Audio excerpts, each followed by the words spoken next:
One thing we lose as we grow older is this element of simplicity.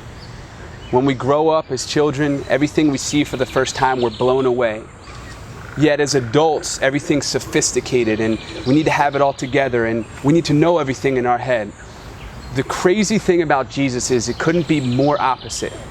Peter, one of the most well-known disciples, Jesus met him in a fishing boat. He didn't meet him in the library, right? So here comes Peter coming back from a long night of fishing. He's all dirty, he smells, and he's really, really tired.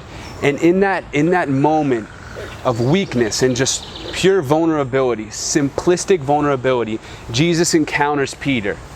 And then you go on to the prostitute, right? There was a story in the Bible when a woman committed adultery. And all these guys had rocks and they were going to throw it at her. And Jesus met her on the street, not in the synagogue, right? He met her at her most vulnerable, simplistic place. And then Paul, we all know him as this strong disciple. Yet Jesus chose to meet this guy, not when he was on top of the world, but when he actually was going to kill his people, when Paul was going to kill God's people. There's so much joy in the simplistic nature of God. And if we're not careful, we get caught up in the way that the world views us, especially as we grow older. We need to have it all together. And we meet God based on intellect and not based on heart. So I want to encourage you. Me and my wife talk about this all the time, that simplicity is one of the best things that God can offer, because truly, we're not the smartest people. We can't bring everything to the table. And it's almost like we get saved by grace and then we try to work. God does a work in saving us, and then we try to work as if God is a bipolar boss instead of a loving father.